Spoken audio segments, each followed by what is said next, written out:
اہم خبر سے آپ کو آگاہ کریں، اٹک جیل میں چیئرمین پی ٹی آئی کے خلاف سائفر کیس پر سماعت، آفیشل سیکرٹ ایکٹ عدالت کے جج ابوالحسن ذوالقرنین نے سماعت کی۔ چیئرمین پی ٹی آئی کو عدالت کے سامنے پیش کیا گیا۔ کیس کی سماعت کے بعد جج ابوالحسن ذوالقرنین اٹک جیل سے روانہ ہو گئے ہیں۔ مزید جانتے ہیں زمان مغل سے۔ جی زمان مغل، آگاہ کیجیے گا، جج ابوالحسن ذوالقرنین اٹک جیل سے اسلام آباد روانہ ہو گئے ہیں۔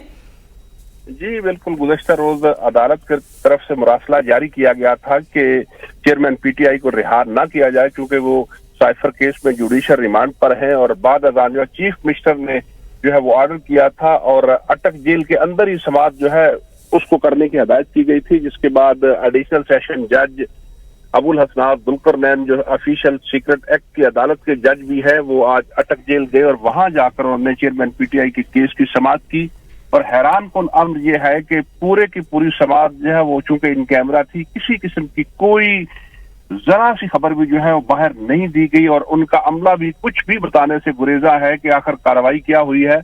آج ہی صبح جو ہے پی ٹی آئی کی لیگل ٹیم، ان کے ایک وکیل جو ہے علی اعجاز، انہوں نے بھی اپنا ایک ٹویٹ کیا تھا، اس میں انہوں نے شکوہ کیا تھا کہ گزشتہ روز جو مراسلہ سامنے آیا تھا اس کی بھی ہماری لیگل ٹیم میں سے کسی کو کوئی علم نہیں تھا کہ کب چیئرمین پی ٹی آئی کو جو ہے وہ ریمانڈ دیا گیا۔ جی بہت شکریہ زمان مغل آگاہ کرنے کے لیے۔